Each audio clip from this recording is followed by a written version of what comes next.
Hi, this is Bruce Kulick, and you're listening to Shout It Out Loudcast with Tom and Zeus. These guys know KISS inside and out. They freak me out all the time. You're going to enjoy it. The episode is epic. New York Rock! What's up, everybody? It's Phil from New York Rocks TV. Stay tuned, you're watching New York Rocks, baby. Who rocks better than us? Nobody rocks like New York Rocks. We rock the best.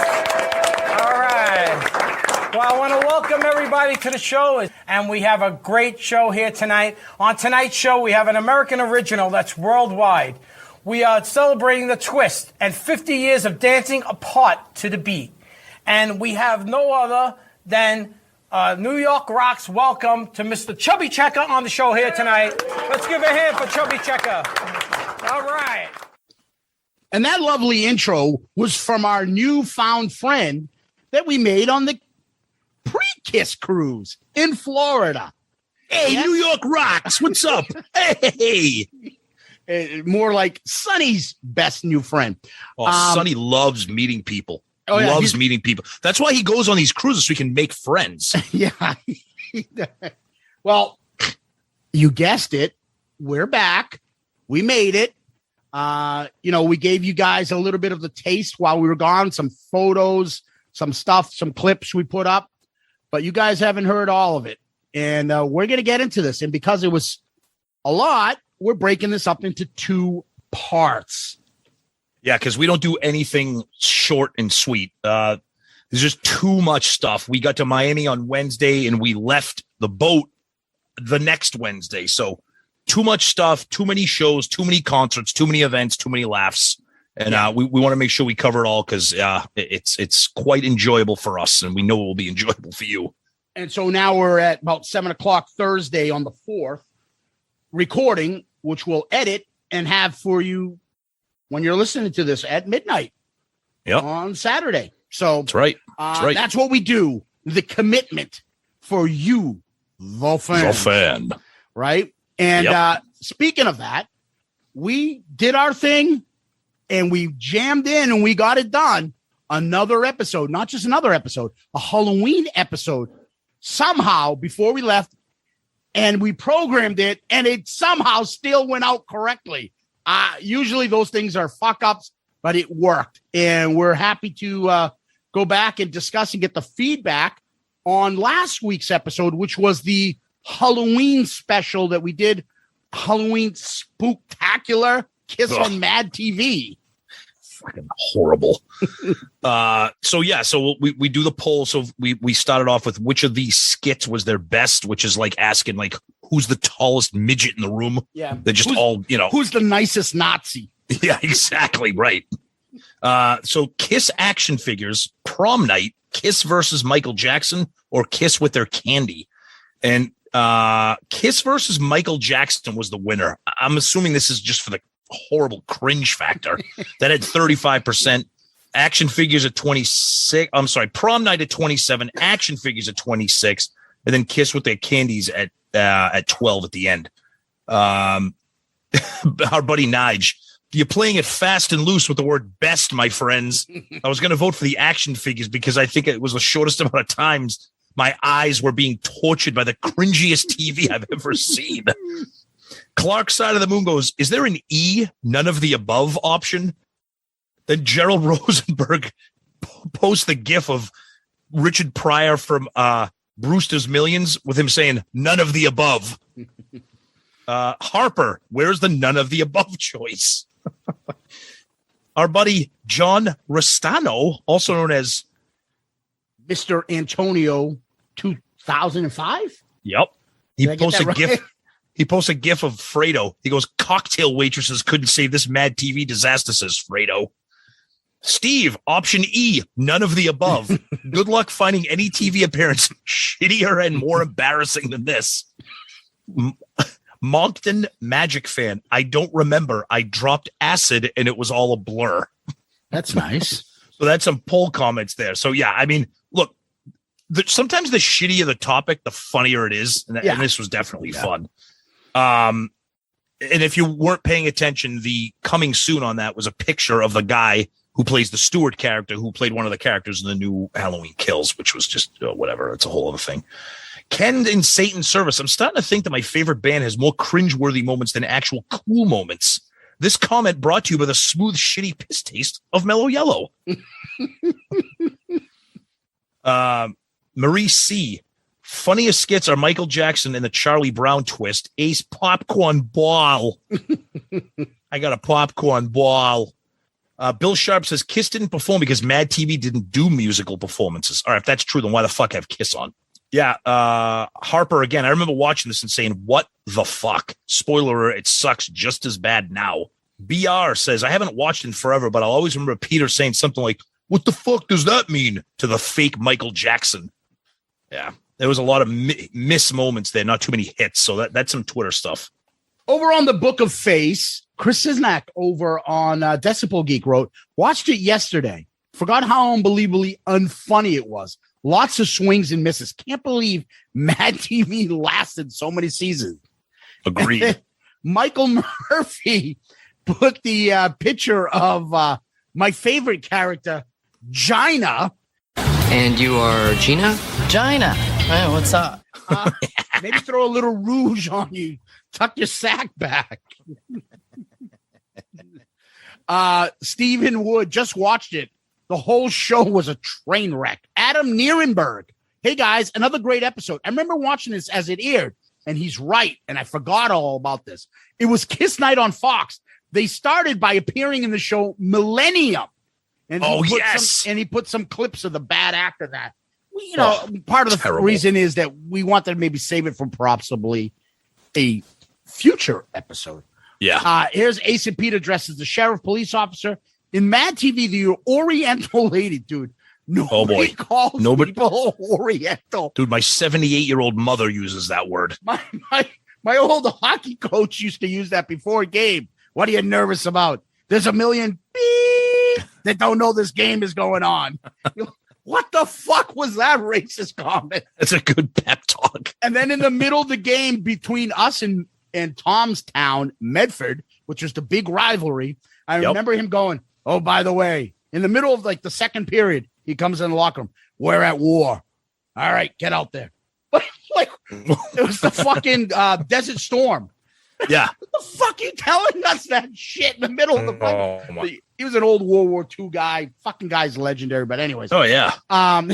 Oriental, the Stewart character is a child, but the size of an adult. Ironic that Jackson would be dead less than 10 years.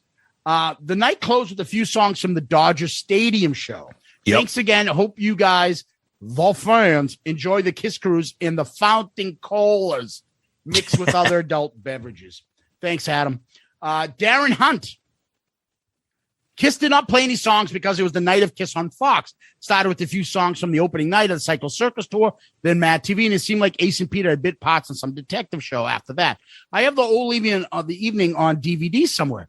You guys didn't mention Nicole Sullivan playing Holly on the Kings of Queens, I think for the entire series. Maybe because I never watched that show. I never watched one episode of King, whatever the fuck it's called. I know the show, never watched it. Yeah, I don't think that's something that it's quite enjoyable as you did, Darren, but that doesn't mean it wasn't any good.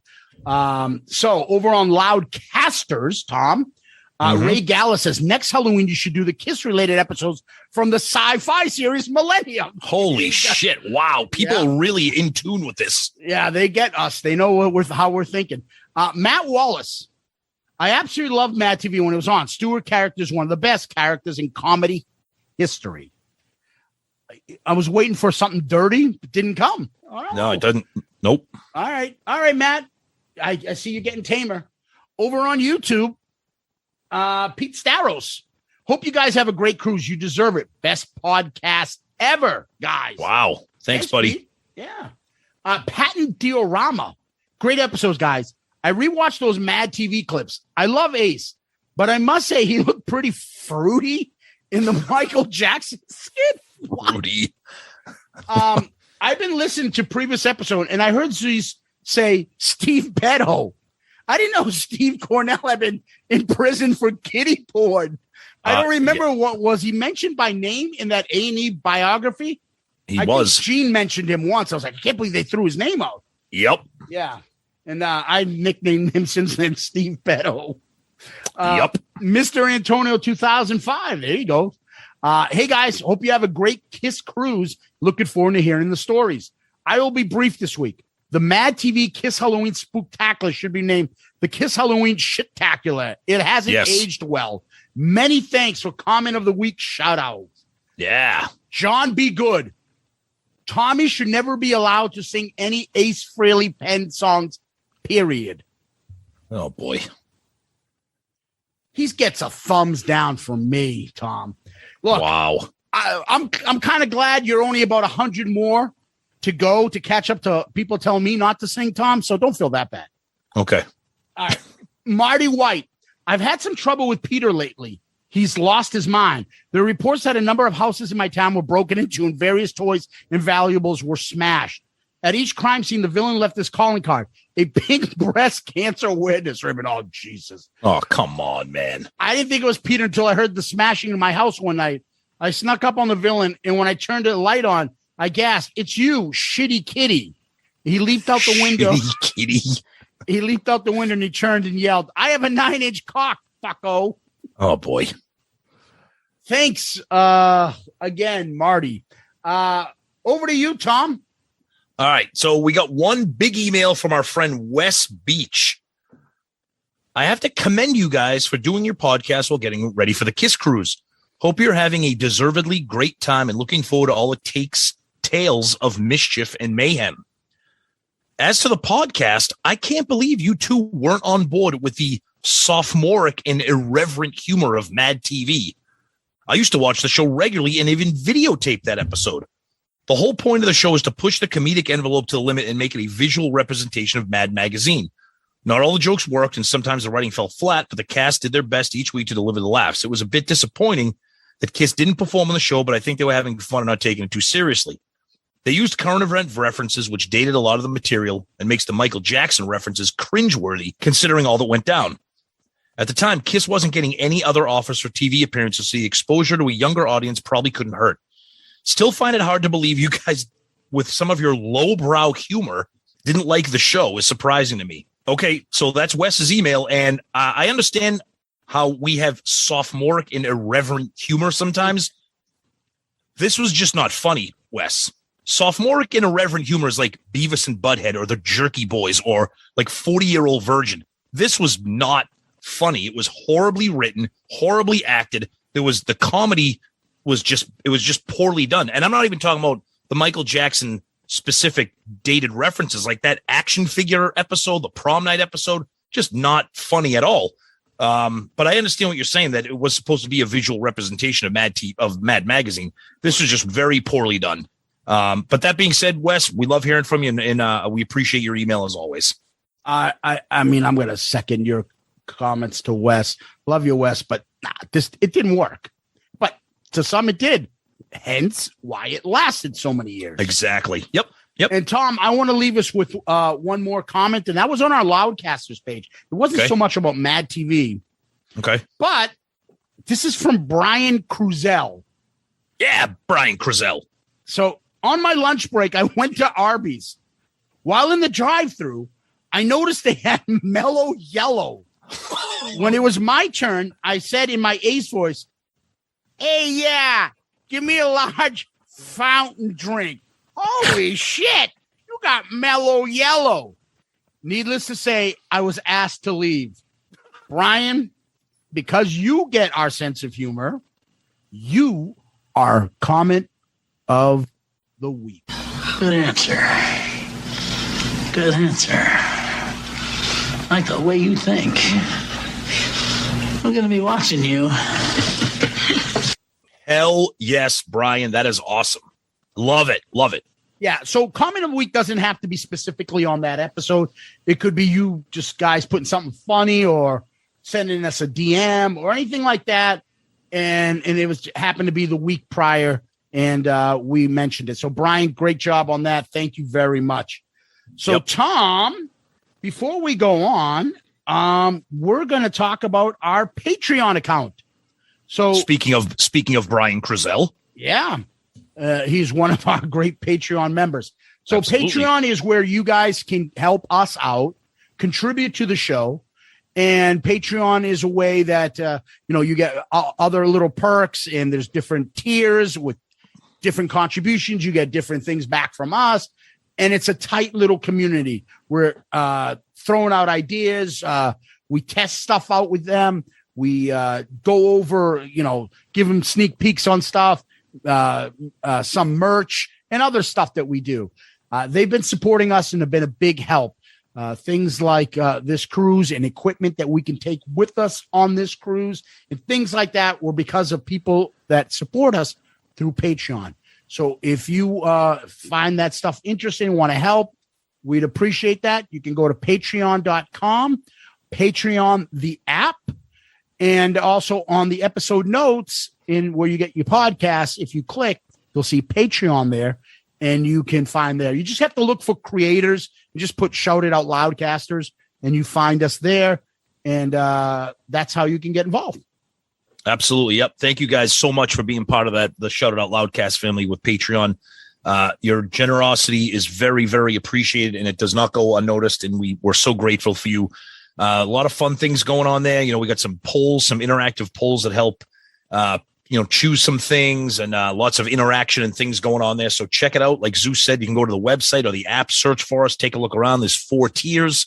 See if it's something you're interested in, and would be eternally grateful for any contribution that you could make. Yeah, there's also, we're contemplating the Vinnie Vincent tier, Tom. Oh yeah. That's $100. That's $100, and you get nothing. Yeah. It's $100 a month. We promise you we're going to give you something, and then we come by your house and kick you in the nuts. Yeah, if that. Yeah, that's about it. Yep. Yeah. So, Tom, what's going on in Kiss World? There was a Kiss World going on exclusive of the Kiss Cruise, right? Yes. 2 pretty big freaking stories broke just as the cruise started and took off. So it was a little bit of a kind of a buzzkill that people were talking about some of these things. The first was that the Vegas residency has been canceled. The Las Vegas Review-Journal reported the cancellation, and their claim is that it was due to, quote, soft ticket sales. But then their article was updated, and it omitted any reason for the show's cancellation. So there's a section of our cruise recap that we'll talk about where Doc McGhee had some things to say about that. So that was a big story. And then another big story that kind of broke pretty much on the day that the cruise took off was a story that was reported by Rolling Stone about unsafe COVID practices on the KISS tour. Says KISS have refuted claims made against them, detailing their supposed procedures throughout the tour in a statement.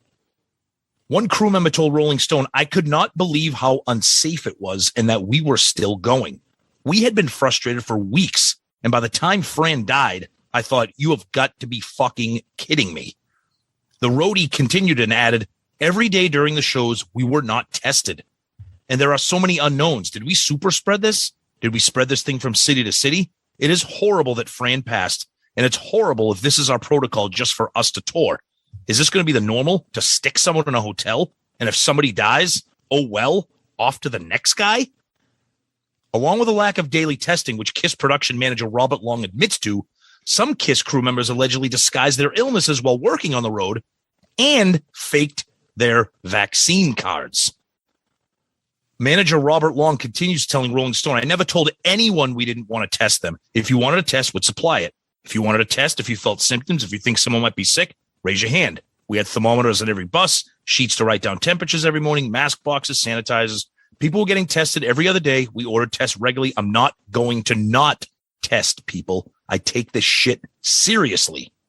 Our end of the road world tour absolutely had COVID safety protocols in place, but most often exceeded federal, state, and local guidelines." He then continues to say that tour management wanted to, quote, avoid the complications of a positive test, and that road workers rarely were told to quarantine after testing positive. KISS says people were sent into mandatory quarantine paid for by the band and denied their efforts to travel while potentially infected. Medical care was offered at every step of the way. They then added it was impossible to police the crew minute by minute if certain crews chose to go out to dinner on a day off or have beers at a local bar and did so without a mask or without protocols. There's little anything that anyone can do to stop that. So that was a long article there, but it warrants discussion because that was a big friggin' deal. And this all came on the heels of the investigation after the longtime roadie and Paul's guitar tech, Fran Stuber, passed away. And unfortunately, this story literally dropped when we got on the boat on Friday of the KISS Cruise. So as far as the ticket sales and the Vegas show canceled, let's talk about that because Doc does answer and we can debate that a little bit later. Now, the whole other stuff about COVID, I'm not sure who to believe because on the one hand, like I totally pictured like Paul to be a 100% believer about like everyone get vaxxed, everyone be safe. I know Gene is worried about litigious shit and stuff like that. I can't see them being lax about shit. I just can't. So is it a couple of fucking crew members that are really pro-vax or anti-vax or don't like them or maybe new members? Because of all the people to go to that breaks the story, it's Rolling Stone, who couldn't wait to run with this right before the KISS Cruise. And then good old friend Stewart jumps back in and, oh, gee, I heard about this. Oh, right before the KISS Cruise. Oh, and God bless Eddie, but he loves that. He's got a smirk on his face about it. Yeah, but you could say all you want about Rolling Stone not being a fan of KISS, and that's documented, for Eddie Trunk liking to spike the football and any KISS bad news. But I think this is too big and too serious of a story for anybody to kind of embellish what the hell was going on. And as far as Paul and Gene, just like any big business or big, chain of command or big hierarchy of staff, Paul and Gene don't know what the fuck the COVID protocols are. They're too busy getting ready. They have a crew, a production, a management team doing that. So all this bullshit could be going on. And they're like, oh yeah, they have absolutely no idea what's going on with the COVID protocols. Yeah, I have a hard time believing that Paul and his fucking daily preaching. Nah, they're too busy. They're too busy rehearsing and prepping for the show. Alice Cooper and fucking Aces people were dealing with that shit. And they were like, we had a compliance guy. They were extremely strict, did this and that. We had to deal with them. Yeah, I just can't see how. Yeah, but Alice Cooper wasn't dealing with the compliance guy. No, but the tour and everything, they knew. It seemed like Ace mentioned it. And like they were all talking about how tough everything was. So I would figure like the KISS and the rest of them would have had some sort of a meeting. Look, regardless, this isn't like KISS to have tour crew people coming out and shitting on the band. That is I don't recall that shit happening. I don't think they were shitting on the band. I think they were shitting on their protocols. What the fuck is going on here? Oh, this is crappy. And running to Rolling Stone? That's fucking bullshit. There's a chain of command. They could have fucking went to somebody like, hey, this isn't being taken serious. Fucking complained and got it up to the fucking ladder to Paul or Gene. And I feel like, how do we know they didn't do it? Dude, let's be serious here. Yeah. You're a production manager. You're going to go to Paul. You're going to bitch about the protocol. Those guys work for Paul. I understand that, but I would, especially Paul's on a fucking pedestal bitching about the shit daily. Yeah, but guess what? I just feel I'm giving, I know, and I usually would not. I'm usually like, fuck Gene and Paul, definitely. But on this one, I feel like these two guys, whoever fucking ran to Rolling Stone, I think it's really shitty how it came out. And it didn't really, they're going on the cruise. This stuff is happening. They didn't really get a chance to respond. There's two unnamed sources that are crew members that bitched about this. And it became an issue. I don't think it's shitty at all. A member of the road crew died from COVID. Whether or not he was an anti-vaxxer, whether or not he was an anti-vaxxer or whatever. But that brings it, that brings the spotlight. Yeah. But look, supposedly they got, we don't know. And we're a fucking podcast and we want to talk about fun shit. I don't know. The accusation was that he was just left alone to die in his hotel room. Yeah, that I don't know. I don't know. Like that, just spinning it that way and saying that out loud I'm like, I doubt Paul's like, yeah, fuck him. He's in his room. Like, just stay there until you die. I think you're giving too much credit. I think you're giving too much credence to the fact that Paul and Gene know what the fuck is going on with any of that at all.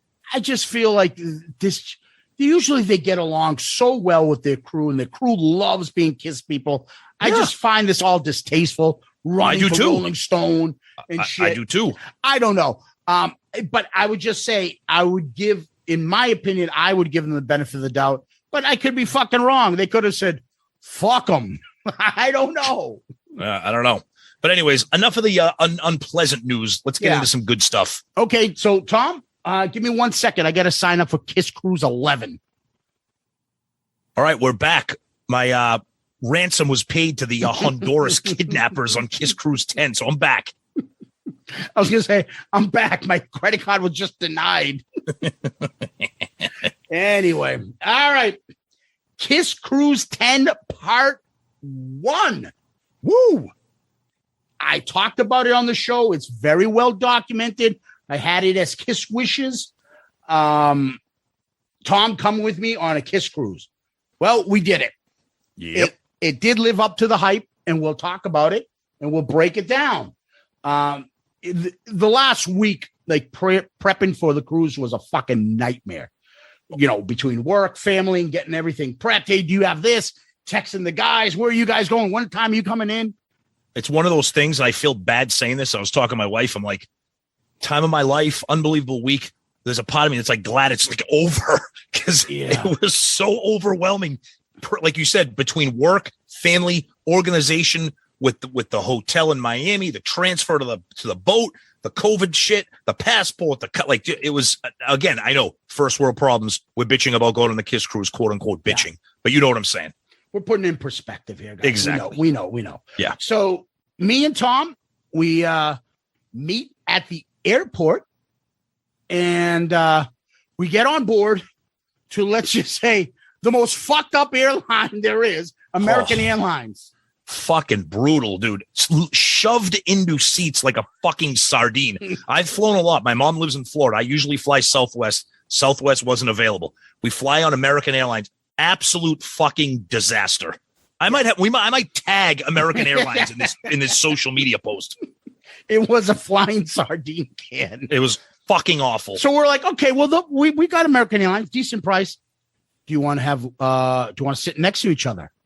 What? That's extra. So if I took my 13-year-old kid, I have to pay extra so you can sit next to me? What the fuck is that? Yes. That's extra. Did you want to carry a bag? Yes, that's extra. Do you want to breathe? Yes, that's extra. Do you want a room with a light? Success.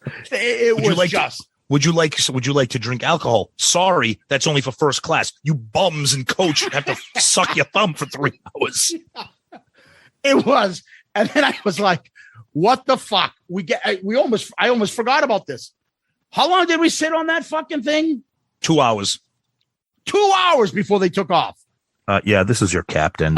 Just want to let you know we have some mechanical problems. We need to get back to the gate, and Mr. Goodwrench is going to take a look at the engine here because I don't know what the fuck's going on. Enjoy being in your sardine can. So for 2 hours we were there. Not one person came by. Can I get you a drink? Can I get you a beverage? Can I move the fat ass person next to you with your elbows up your ass because there's no leg space in here? Nothing. 2 hours. And then like 20 minutes later.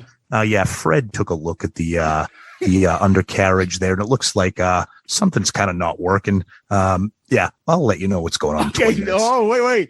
So I think I was nicknamed him Captain Exasperated. He had as soon as he got on, I was like, this is bad news. This guy just was not a fucking pleasant captain. Put it this way. This is not, you would not want this guy as your doctor if you had an illness. So doctor, how my test results?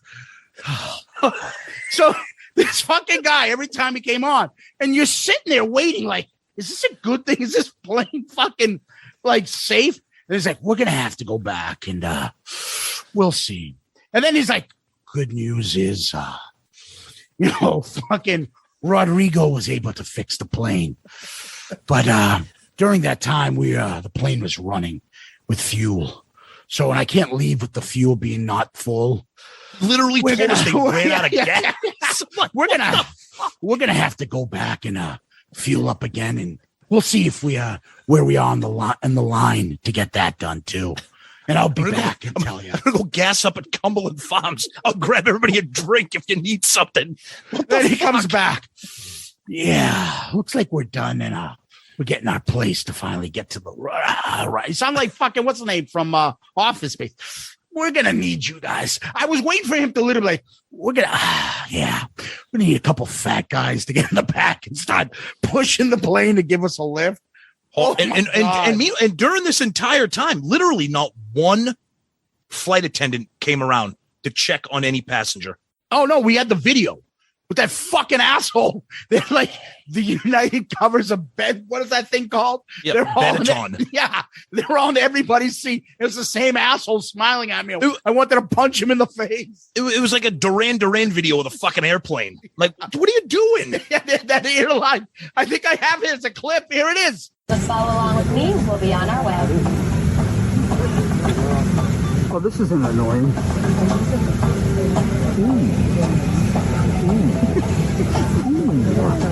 Welcome aboard. Before we depart, there are some important safety instructions.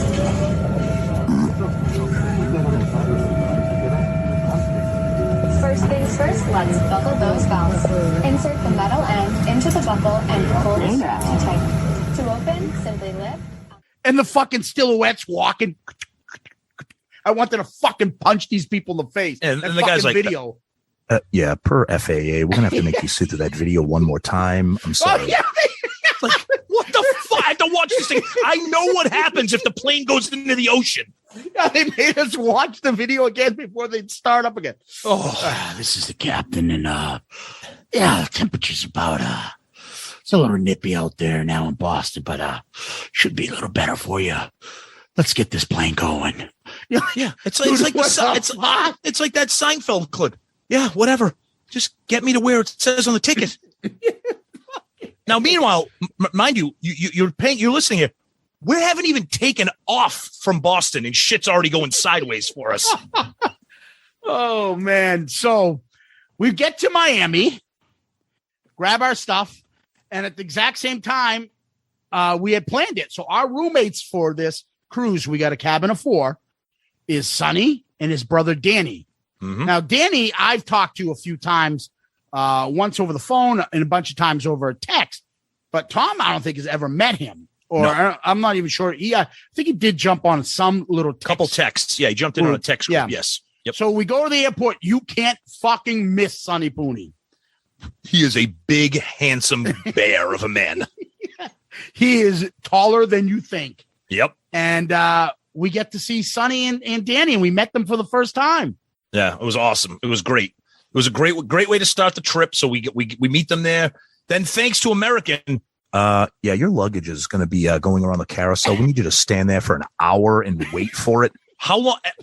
I can't wait to tell you the end of the story about our return flight home on JetBlue. But yeah, we sat there for literally like 45 minutes. I'm like, how long does it take luggage out and throw it on the little fucking thing? Yep. And Sonny gave us a nice little gift, Tom. What was that? Oh my God. He gave us 3 personalized autographed photos of the hot chicks from the Butcher Babies. Oh, personalized. I think it's like, hey, thanks for your support. Now fuck off.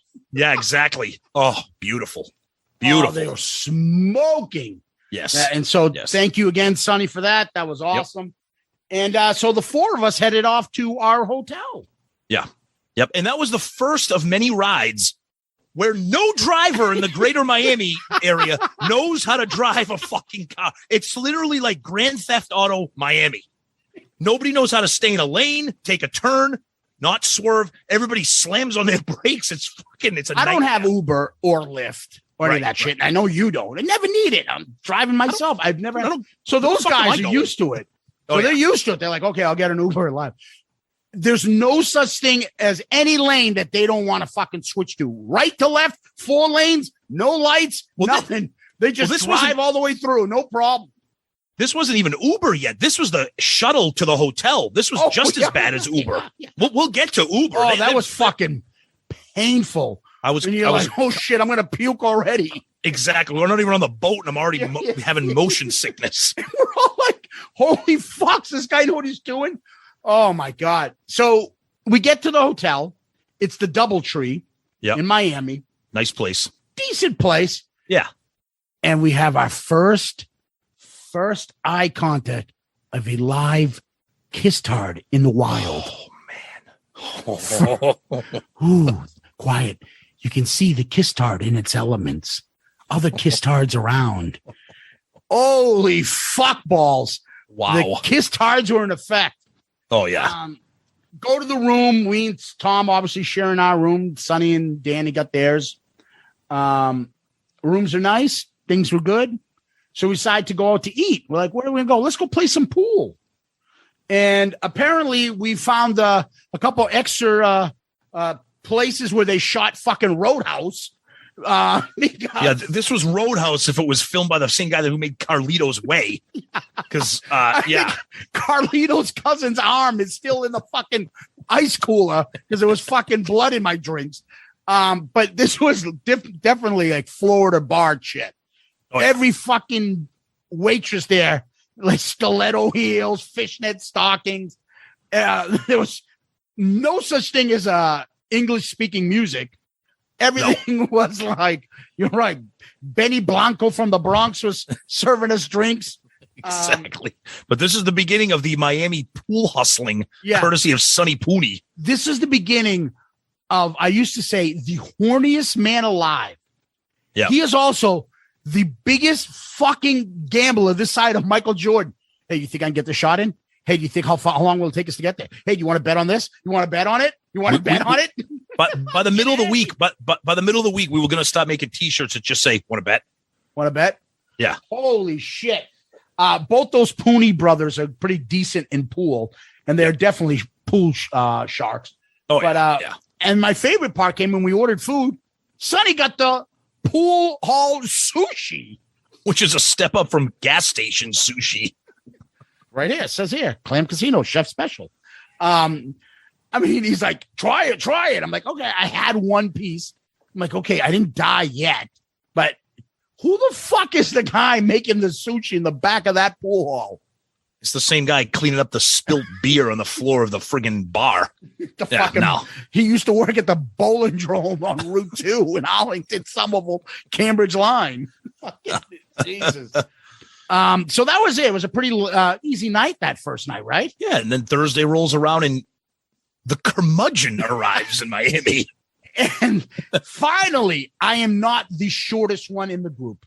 Oh boy, here we go. Here we go. And we all felt a lot more handsome because the curmudgeon showed up. Yep. And it was great to see Tony. First time meeting him in person. Yep. He is a lot happier in person. He does smile. He's not a curmudgeon. He tries to be one, but it's a game. Well, we haven't talked about him when he drinks, so we'll save that. Oh, that's curmudgeon's not the correct word for that. Exactly. We'll get to that. So then Tony shows up, and this is my favorite part. So we decided let's get fucking crazy. Yeah. Okay. So what's our first crazy thing we do? Like, let's go to Chili's. And we ate at Chili's and fine. Nice lunch. We're all catching up, throwing out shit. But just when you think it can't get any crazier, we leave Chili's. Let's go to Walmart. Because Tony needs creamer for his coffee. The rock and roll guitar player amongst the group is like, I got to get some creamer. Is there a Walmart across the street? Meanwhile, I'm thinking we're going to get fucking stabbed crossing that parking lot. I'm sitting here going, I have booked a trip with all of my friends having a great time, and I'm at fucking Walmart in Miami. And we're walking by. And so comes the first of what will be many of the Danny Pooni shaking of his head like, where the fuck? How did I end up with these guys? My God. To entertain, you know how I get. People walking by, bending over, grabbing cereal. I'd walk by and go, or we do the exaggerated burps. Tony would be like, what the fuck is that? He was blaming you a little on that too. He's like, you fucking Boston guys. What is that? I told him, I said, that has nothing to do with Boston. That just has to do with us being idiots. I'm just trying to be funny about it. Yeah. And they were, I just never forget that first time I saw Danny just like rolling his eyes, shaking his head like, what the fuck? Danny's like, oh my God, I got 7 more days with these guys. This is bad.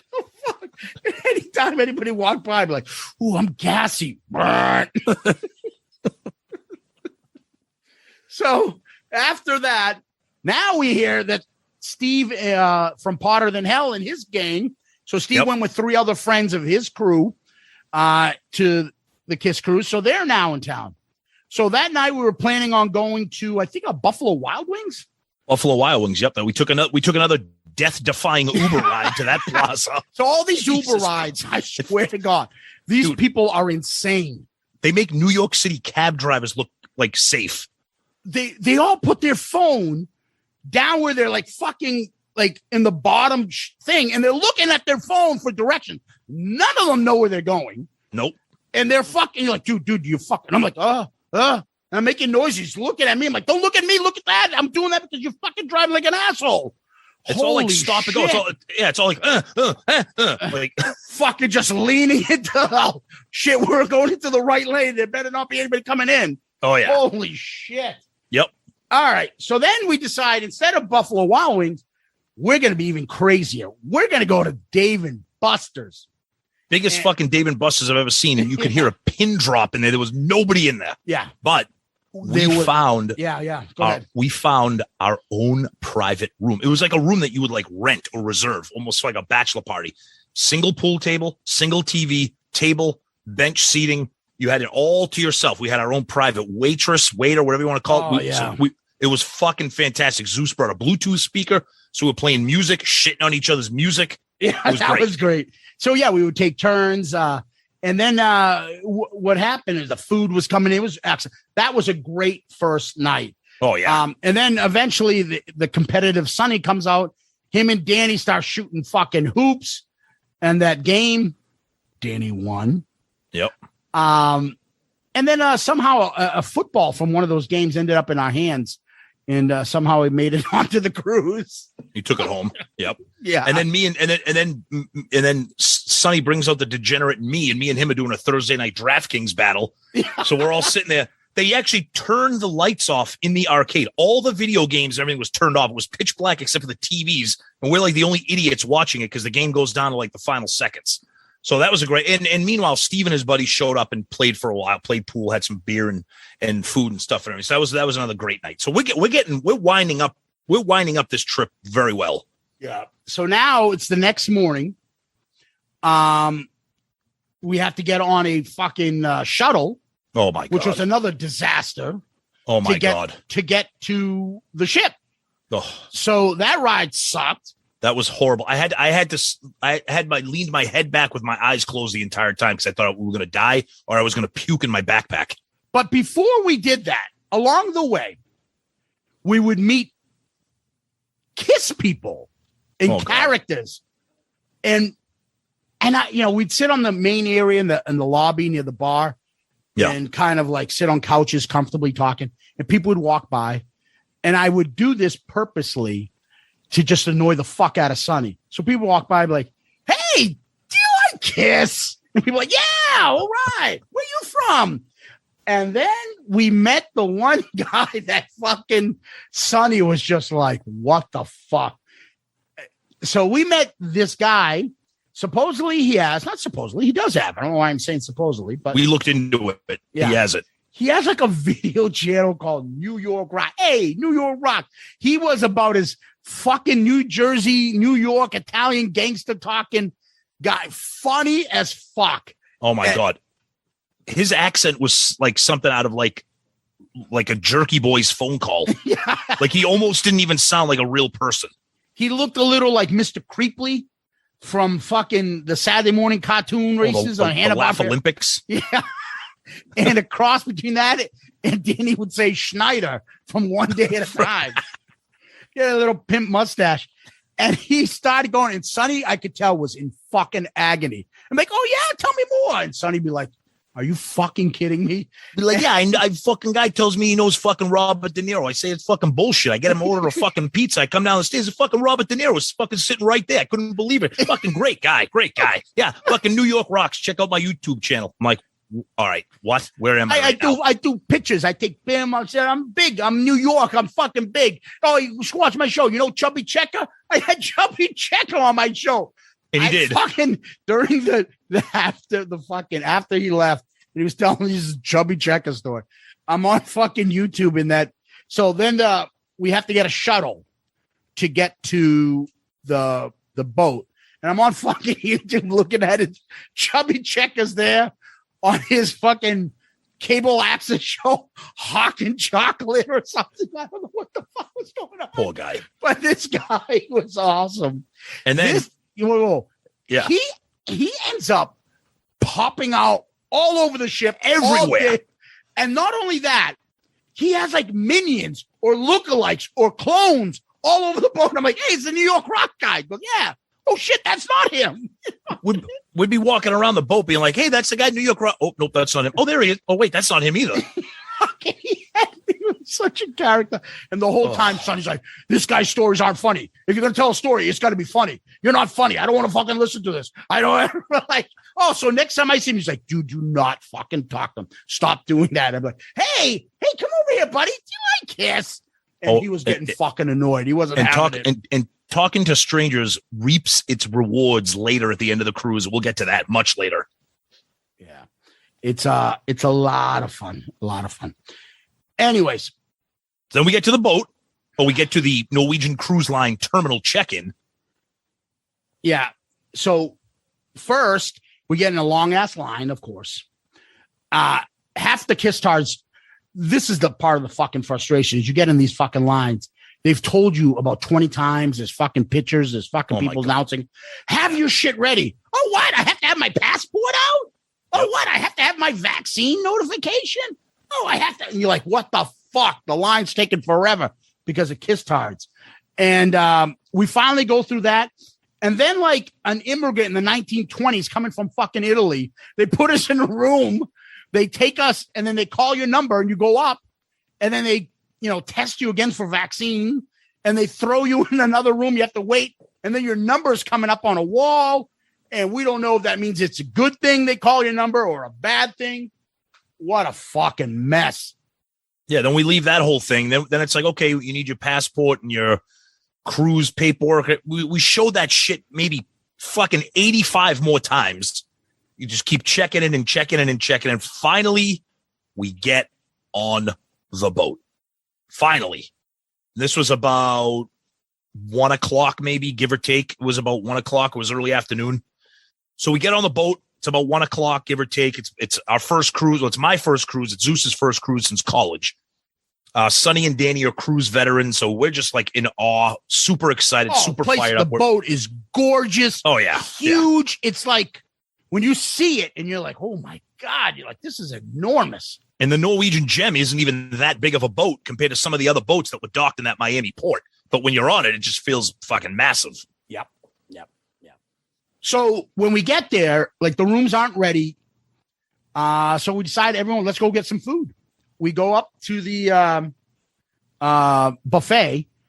And I will tell you guys, I'm thinking this buffet is going to be shit. It's going to be tough. They're giving you slim pickings. First day, we're like fucking prime rib. They're cutting up. Place is huge. The options were huge. The food was never, ever, ever one time a problem on this boat. Nope. Never. Plenty of stuff to get. The booze is all included. It was, and it's always insane. Different. Yep. And of course, we sit down, me, Zeus, Sonny, we all got the internet package on our phone. As you saw, we were posting and tweeting and doing all kinds of shit. You need the internet. They take you for an arm and a leg, but that's okay. It was money well spent. I think it was about $170 for 5 days. Yeah, it was like $35 a day for the premium internet. Yeah, I don't know what the fucking other one is. Pigeons? Because that wasn't that good. We could text and shit, but like Facebook Live and shit really was brutal. Phone calls obviously don't work, but it was all right. So then we're supposed to wait for. So we go to our room to see if it's available. We get in the room, and then we're like, "Oh boy, this is going to be interesting." 2 beds and one pull-out sofa. So we're like, I stood upright and said, I don't give a fuck. I'll sleep on the floor. I don't care where I am. So the sleeping arrangements ended up being Zeus in a bed, Sonny in a bed, me and Danny in the pullout, but we arranged it so that we could kind of sleep wide enough and far apart because Danny must have been afraid that he would be seduced by me or something. So, so that was the room. The room was fine. I mean, four big guys. If we were spending time in there, it probably would have been a tough go, but we were in there very limited. The only time all four of us were in there at the same time, I would say, would be to sleep. Yeah. And the other thing was Steve from Part of Hell was fucking making me nervous. Oh, that bathroom. You're going to have the door open, have one of your legs out. You won't be able to sit on the toilet. Like, yeah. What the fuck? So the bathroom was fine. It was sufficient. I never felt cramped in the bathroom. I mean, you're in a cruise room. We had a beautiful, beautiful balcony, sliding glass doors out onto the balcony. We were up on the 11th level. Yep. So you had it took me a few minutes to adjust because I'm fucking terrified of heights. Yes. But it was nice. It had what we want. The TV in the room was cool because the TV in the room constantly played Kiss stuff. They would play like Extreme Close-Up or Exposed or Kiss music. And throughout the entire boat, every speaker on the boat, when there wasn't an announcement, it was constant Kiss music throughout the entire boat, the entire week. So that was cool. And there was stuff in the room. Every time you'd come back to the room after every day or something, you'd come back and they'd leave you a little note and 4 things or whatever trinket they left you for the day. It was like Santa Simmons. Every time you come back, here's a treat for you. A $3 dog tag. I hope that was worth $2,000. Yeah. But it was fun. It was fun coming back to the room every night and seeing some kind of little trinket or Kiss Cruise exclusive item. So that was fun. And then we start looking at the calendar and we're like, oh shit, they're doing the pick throwing contest. They're doing the qualifying event. So we locate the atrium, which is kind of like a main level. It's kind of like the top level is an Irish bar restaurant. The bottom level is like a little mini stage where people gather for some of the smaller events. So Sonny, Danny, and Zeus get in line for the pick throwing qualifier thing, just for fun. We're still walking around the boat, kind of getting the lay of the land, and it's just some fun shit to try to get us fired up for all. Yeah, and we met and Sonny, we met Joe Polo from yes, yep. We spent Rock City. Sonny introduced us to him. Yep, and we spent a lot of time with Joe during the week. Great guy, very nice to meet him, and Karen was with him, so that was nice. We saw him a lot during the week. And one of the things I did, I asked them when I went up for the pick throwing, I'm like, hey, can I throw these one at a time? Or can I throw them all at the same time? They're like, you can do whatever you want. So I just took all fucking 10 of them. I just chucked them in because they're all weighted together. So they all went in the $100 thing, the 100-point one. I was like, I got like 8 of 10 or something. But unfortunately, afterwards, I had gone by and I hear people say, yeah, so far you're almost in the top place at people had like 1,800 or 2,000. Like, who the fuck is throwing that shit? Yep. So, I guess if you won, you would play against Gene. Needs to say none of us won. But anyways, it was fun, and then you're starting to get the lay of the land. You're walking around, you're seeing stuff, you're getting drinks, and you have to have your card with you throughout the whole time. Mm-hmm. And they zap it. So I'm like, in the beginning, we're like, I thought this stuff was free. Why are they asking us for our room shit? I don't know. For some purposes, they probably need to keep track of how much they're giving out. So you got to give them your fucking thing every time. It's all right. A little, not very inconvenient, not a big deal. But we were ordering drinks and pacing ourselves. But afterwards, Tom, we got ready because what was happening later on that afternoon? Yeah, it was the KISS Sail Away show. So up until then, we were walking around, getting the lay of the land, checking out all the different things on the boat. Just there's a lot to see, especially for somebody like myself that's never been on a cruise, kind of getting used to how it operates, what floor goes to what thing and everything. And of course, the boat is all decked out in KISS stuff. You saw pictures of the KISS members on the elevator doors and all that stuff. So it's all kissed out. So we get up onto the top pool deck. Beautiful, gorgeous, sunny, wonderful. Everybody's, in it. And then we're eagerly awaiting the KISS Sail Away show. But before they do that, they do this thing called shots, where they call it shots. And yes, I know what shots are, but I'm saying it's like the event where everybody gets a little shot. They do the shot, and then the boat kind of takes off. It honks its horn and ha, everybody, bye-bye, see you later. And then KISS comes out for the big, exciting sail away show at 5:00. Yeah. And so they come out. Yeah. So, I'm not even sure if it was before or after, but KISS took the photo with us, which you can see. I think Steve is the only one If you zoom in, you can. If you zoom in, he's got his black bucket hat. If you zoom in, you can see him. Yeah, we sat in the middle, and even though he was the only one who's like, if you want to be in the picture, you got to be in this, because he's obviously the one with the experience going on these shows. Yep. So God bless him. Yep. So the Sail Away show comes out. Paul is obviously, still the spokesman. And he does this throughout the whole, concert, kind of telling people this is going to be we're not looking for perfection. We're looking for passion, Yeah, it's like he's already setting the bar low. Yeah. But we were talking about this. He's probably doing that because he knows this shit's going on YouTube. Exactly. People are like not in context, and people are like, look at them fucking up. They don't even know. Like, I he didn't need to do that. We get it. Yeah. Yeah. Well, perfection. Like, dude, you haven't even started yet. The fucking boat hasn't left the dock. You already tell us that. Well, get ready. We're going to suck for the next week. Like, come on. And they're doing it electronically. They're not playing acoustic. It's not an acoustic Sail Away, which they've done. No, they don't past. do that anymore. Yeah, it's fully plugged in electric. Yep. And he mentions that they're going to play some rarities. So I'm all excited. I don't know what's coming. And then they start with what? Going Blind? I mean, I like the song and it's a rarity, but everybody is drinking. The sun's out. The boat's taking off. You open up with one of the most downbeat, depressing songs in the entire fucking catalog. A very, very odd choice. Again, yes, I know people be like, oh, yeah, that's for a deep cut. They play one and you're bitching about it. It's not an opening song. Sorry. But it's always like something like, I don't know. I guess it's a deep cut, right? It is. It was on Unplugged. It's been on a few other things. Yeah, but that was also 30 years ago. They don't play this as part of their, But it's been out there. I know. To me, a deep cut is something that's not on any compilation. Oh, well, you're not going to get that.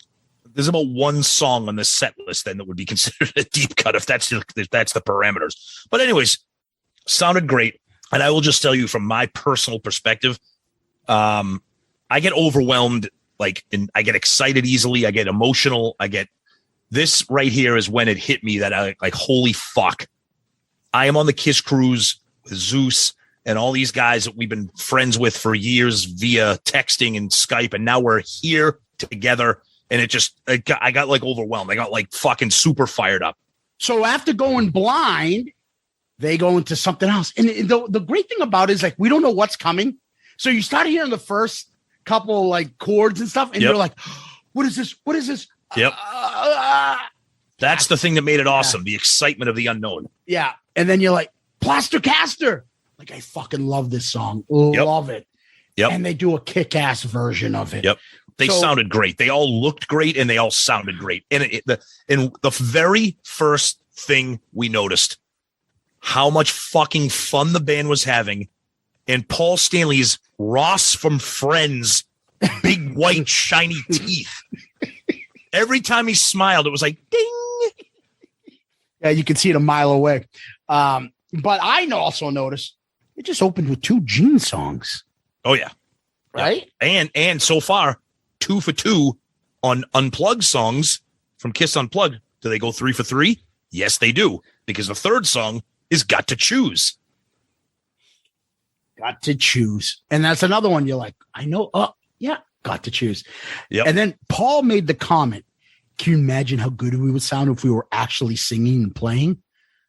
And again, I'm like, dude, right now, this is not the time. How defensive and insecure are you that you're fucking showing it? Dude, come on. I'm like, dude, you're 3 songs into the KISS Cruise, and you've already started off by giving us a warning about perfection. And now you're making little passive aggressive jokes about accusations. Just fucking perform for us, dude. Not everything needs to be like a platform. Yeah, he sounded good. He did. Let's just sounded say that. Great. He didn't sound bad great. at all. Nope. He sounded fine. Gene is always on point. Oh, yeah. And then my trip was made. Well, I thought it was until later on. Love Her All I Can is next. Oh, sounded fucking great. They sounded great. They really did. It was a great version of it. Yep. I love the chorus. They all with it. The other thing you notice is the smiling of Paul because the teeth. Yeah. He didn't have that, He looked sourpuss like I'm at work. He had the Yep. fucking I'm enjoying this.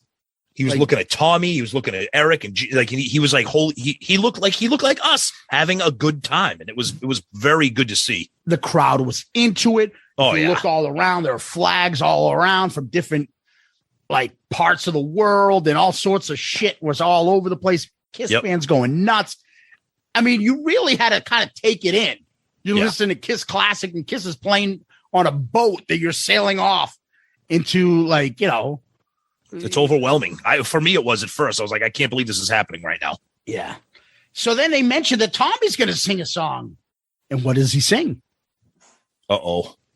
Hashtag Ace Cult. Shock me. Odd choice. My thinking was like, the people on this cruise will like that he'd sing that because they like the song and they don't have a problem with him doing it. But still an odd choice. And I'm not saying it just for the Ace Cult stuff. Just an odd choice. You know, you're on the Kiss Cruise. This would be the time, or if you want to break out something, do fucking When Lightning Strikes or something, you know, a Tommy song. But whatever, that being said. And then they go right into Christine 16. So another Gene song. So you can see Paul's limiting his vocals here. You got a couple Gene songs, a Tommy song, another, you know, back to Gene. So think about it, right? Yeah. You got 3 Gene songs. They go to Christine 16, right? By the way, there's no piano on their keyboards and stuff. No. 3 Gene songs. You got a Tommy song. That's 4. You've got to Choose. That's Paul. Lover All I Can is harmonies. Correct. Almost throughout the whole song. Yes. So Paul, this is what I'm saying. There's so many great Kiss songs. You can do this and work around Paul's stuff. Yep. Right. And at this point, nobody's sitting there going, let's look at him. Who's got the clip? Let's look at his fucking, is he lip singing? He's away from the mic. Like, all those people, fuck off. Just enjoy what you're doing here.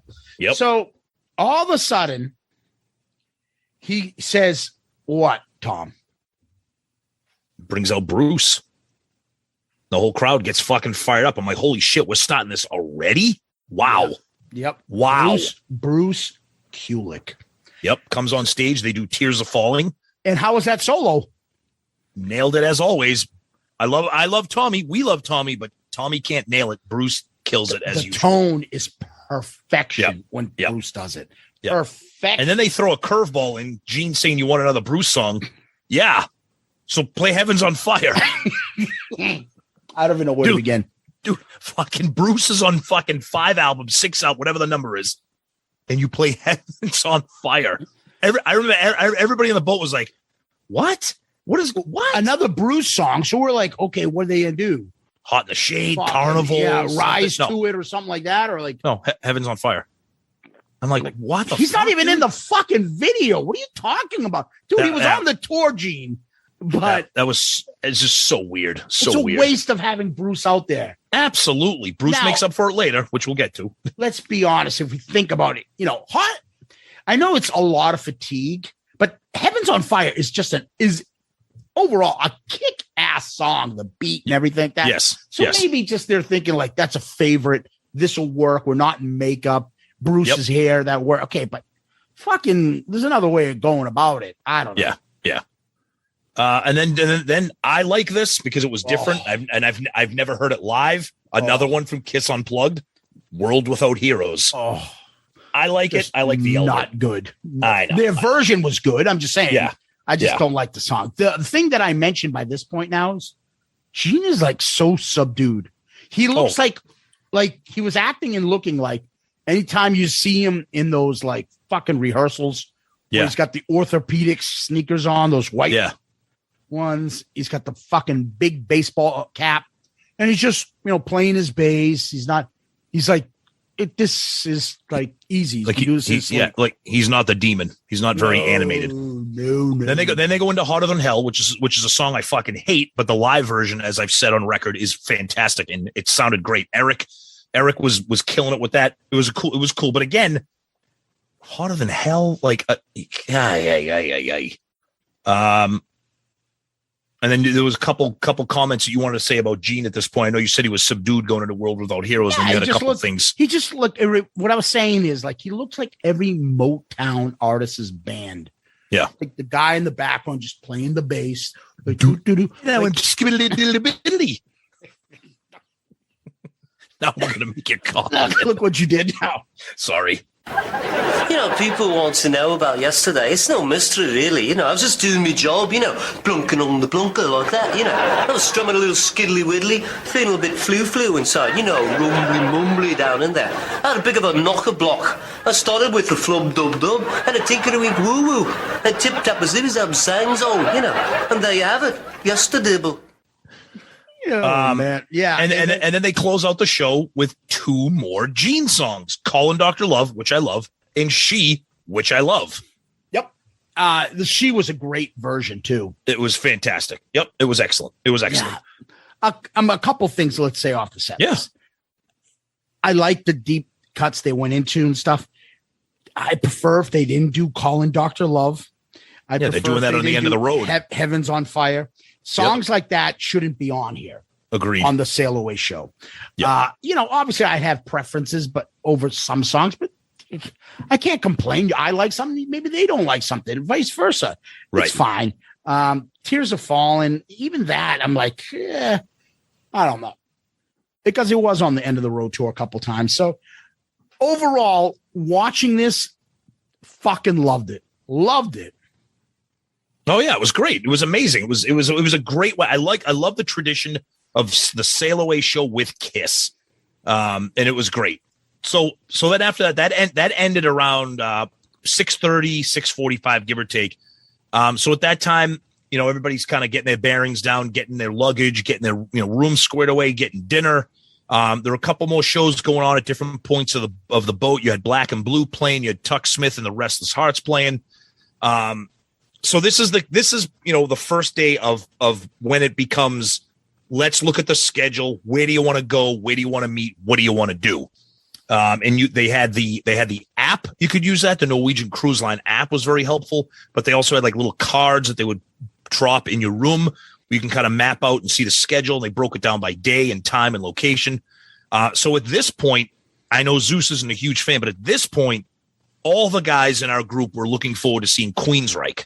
And they weren't going on until around 9:15. So things were kind of quiet again. You know, I'll just jump in and say this right now. You know, so we'll save it and kind of get out of the way.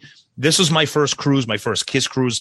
I know some of the other guys on the cruise. They do Monsters of Rock a lot, and they say there's like 100 bands. There's 3 different stages going at the time, and you got to pick out which one you want to go. Look, some people are saying this cruise, not a lot of bands, a lot of downtime. Me personally, I liked it like that. I liked being able to chill, grab a drink, sit down at one of the bars, kind of regroup, take a look at the schedule, get to where we want to go, and get to the show. And another thing, we said this going into the cruise, we were expecting this, and it was true. The boat was not full. So it was never a crowd. Nothing was ever packed. Nothing was ever jammed. You could move around, and it was fantastic. So that being said, so Queensryche comes around. I'm a huge Queensryche fan. Zeus, not so much. So I will echo what Tom said. The factor was we could go off and explore. So I'm not even sure. We probably went out to dinner before that, but we had time to do that. So to me, I don't have that anxiety. Like, we don't have time to fucking do that. There was only one day we were like that. Like, we had to literally fucking book our dinner time. Like, we only have this window. I love that we could fucking do whatever we want. And what I started was the tradition of everybody's here except for Zeus. Where'd he go? I don't know. I think he's in his room. I fucking need my downtime. I need to go back to the room. He needed his nappy nap. Yeah, I need to go to my room, relax for an hour. I don't care if it's an hour. I don't care if it's 45 minutes. Shit, shower, whatever I had to do, and go. So these guys went to Queensryche. And then Tom will tell you, because I ended up going with Steve and them, who wasn't with you. But you can tell them from your perspective, because you're a fan, Queensryche. Go ahead. Okay. So I've seen Queensryche before when I saw them with the Jeff Tate incarnation of Queensryche. I've never seen the Todd LaTorre incarnation of Queensryche. Steve and Sonny and Tony rave about it. We saw them. Now, when we saw Queensryche, it was, they were on the deck stage. It was dark. And it was nighttime by then. The lights were on the stage. It was wicked windy. And just the energy and the aura of the band at that time, they sounded fucking insane. If you are a Queensryche fan, holy shit. Todd LaTorre's voice is out of this world. Even Zeus, who's not a fan of Queensryche, had to give him props. They played a great mix of classics. So a couple songs I wasn't really familiar with, but they were fucking phenomenal. They were phenomenal. And that show went on till about 10:30. That's how I thought of Queensryche on their first night. Just fucking phenomenal. Yeah. So I obviously, as I was saying, I didn't see Queensryche. I'm not a fan. I don't know the music. And when I don't know anybody's music, I say the same typical dismissive shit. Oh, that fucking band sucks. Yeah. Like, I know Queensryche's hits. I'm like meh on them. That's me. Doesn't mean they're not good. Yeah. I ended up walking around like trying to find you guys. I found Steve and his crew on the upper deck. Now, at this point, it's like getting, and we'll get into more details, but it's getting fucking extremely windy, and the boat is fucking moving. And I don't know if it's normal or not, but it's moving a lot.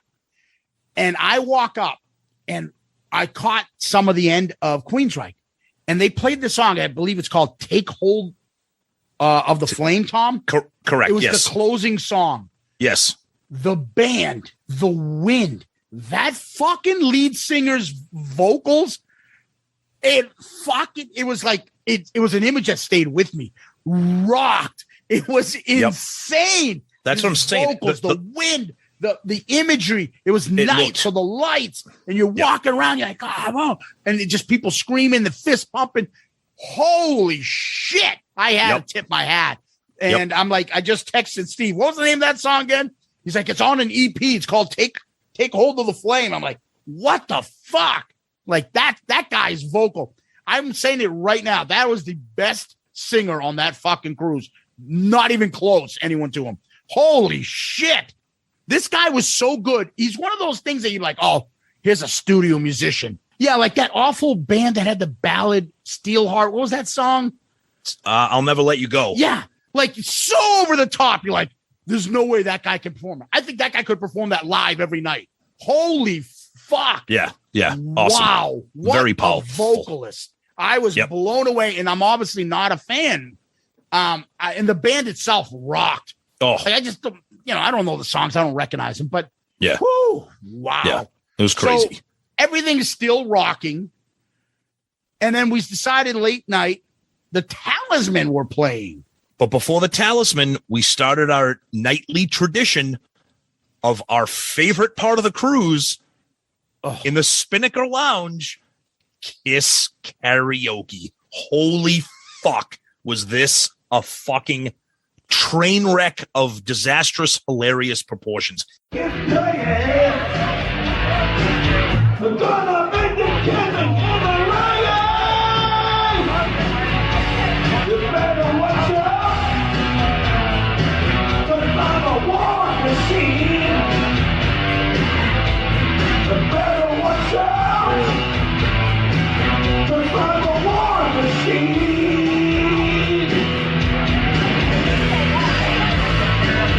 Take the rings of power, Caesar! Try the better life. I'm a man who's just a man in a tie.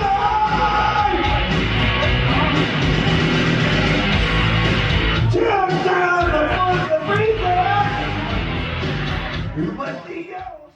Every night we would go, because it started at 11 o'clock and it would go till 12 or 1 a.m. or it would pretty much go until people just stopped signing up to do songs. And it's great because it's the end of the night. People are friggin' shit-faced. No one can sing. We had every night, we set up our own little section over to back to the side near the bar. We would get drinks, sit back, chill, wind down from the night, and just laugh our fucking asses off. Holy fuck balls. And I will say this about the KISS fucking tards. Hey, assholes, we bitch about the set list. Here we go. KISS Karaoke. What do you want to sing? I want to sing Beth. Elgin. I want to sing Beth. I want to sing fucking, thankfully no one sang Rock and Roll All Night. I don't actually, somebody did. Somebody did. It's all the hits. It's all the fucking hits. Like, what the fuck? Yep. Asshole, switch it up. No wonder KISS doesn't do anything different. Yep. Holy shit. It was great. That was the first of many. We met a lot of characters during KISS Karaoke, namely And we didn't know this at the time. We learned later on. But there was a young Gene. man.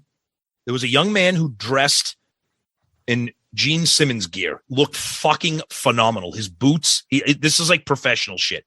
Face painted, walking around, and he earned the nickname Sad Gene because he would walk around literally with his head down. We're like, what is up with mopey Sad Gene? Well, come to find out, we learned our lesson. He was a guy that had some issues. We didn't know that, but as the week progressed, we started cheering him on when he would sing.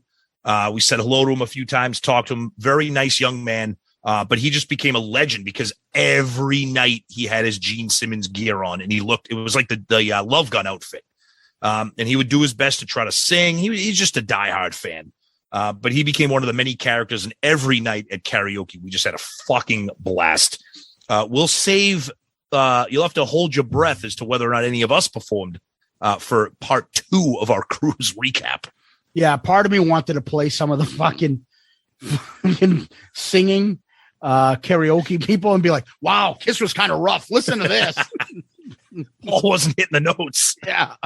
Woo, Gina's dropping a fucking couple here. And then what did we do after karaoke? Great way to wrap up the night. Talisman are playing. Those three are fucking, holy shit, the energy they have to continue. Talented musicians, man. Gotta give them props. Fun-loving, likable people. Yep. Fucking rocked. And then we fucking started what would become. Here it comes. Something out of like, I can't even, like Goldilocks and the Three Bears. I don't know what the fuck we walked into. So it was the first night of me and Tom sleeping with the Pooni brothers. Here you go.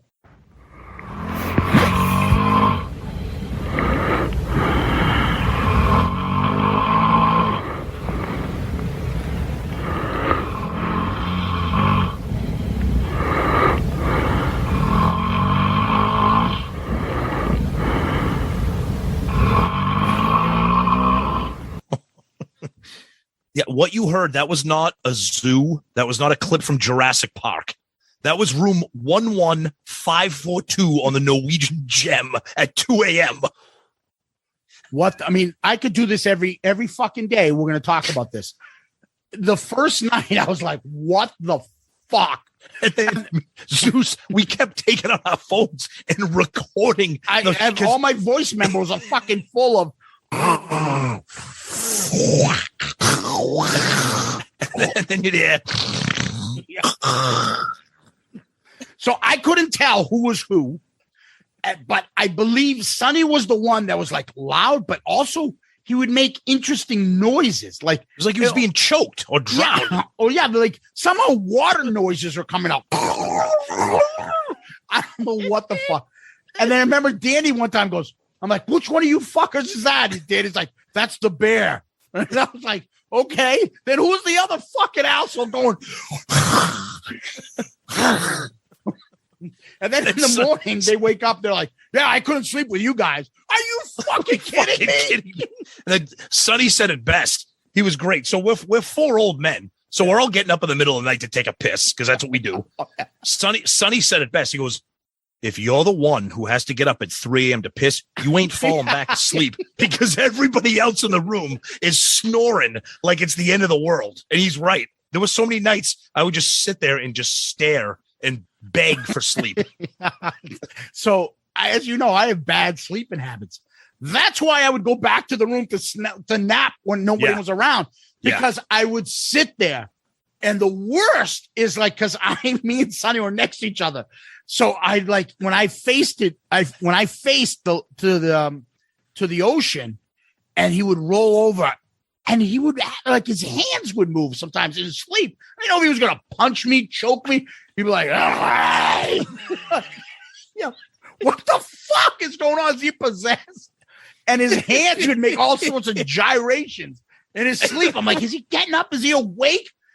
And there's nothing worse than like seeing a giant man sleeping and like his eyes are closed. I'm like, fucking his eyes open up. I'll shit my pants.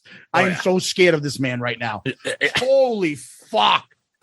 And he was blaming us too afterwards. And it's funny too, because I'm usually like such a baby with sleep. So I don't know if it was just I was just running on like pure adrenaline, because normally I'm like, oh God, I got no sleep. I got to fucking crash for an hour or something. But I don't know. I was just running on fumes the entire fucking week, which is probably why I'm just passing out during the day at work now. Yeah, but see, you guys are stronger than me. I couldn't do it. That's why every once in a while, we ate, perfect time to go back to sleep. Yeah. We're doing this. This band sucks. I don't want to see him. I'll make a perfect time to take a nap for an hour and come back, shower, shave, and whatever, and then just go. Oh, fuck.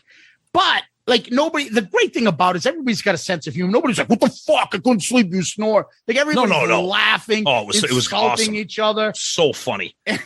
Then you wake up the next morning at one point and you had I was in the room alone because I was the last one to get up because fucking guys, I didn't get any sleep. And you come back and you're like, did you throw up in the middle of the night? I'm like, no. You're like, there's like shit stains or puke. I'm like, dude, why am I getting blamed for this? Like, well, you were here by yourself. I'm like, it wasn't me. And then there comes the famous Danny Pooni shaking his head again. Shaking his head. It's kind of like the head shake that like your dad would do when you were like 6 years old. Oh, you just look at you and be like, oh, look at these fucking kids. Yeah. Like, oh, your son is 4 years old. He still wets the bed. Like, shit. Like, are you fucking he was just fucking repulsed. But let's get back. But let's get back to Friday night on the boat. It was a fucking disaster. The boat yes. What am I saying? The boat was all. I've never been on a cruise. I'm like, you motherfuckers. This is what it's like trying to sleep on a cruise. I felt like fucking Gilligan or the fucking SS Minnow. I'm like, I'm never going to see my family again. And we wake up the next morning. I get a message from Sonny because he got up and he went down to the buffet. He's like, be careful walking. I'm like, what? So I get up. Thank God there were fucking handrails in the hallways. Thank God. I needed the handrail in the shower. The boat was literally fucking rocking. So many people, bands, crew members, so many people sick, so many people. Of course, my luck. I've never been on a cruise. I've been on every KISS cruise. This is the worst I've ever seen the seas. The boat is a mess right now. So I misspoke. That was during the middle of Friday. You asked me if I had puked. I'm like, no, I didn't puke. Because I'm like, as I tell you, I'm proud of it. I will be fucking telling you because it'd be a funny story. Right. And then you come back. And then Saturday morning, like I just sat in bed. I was there. So you can tell what else happened. I didn't get up till 4. Yeah, I sat in bed and I got up and I would puke my fucking brains out.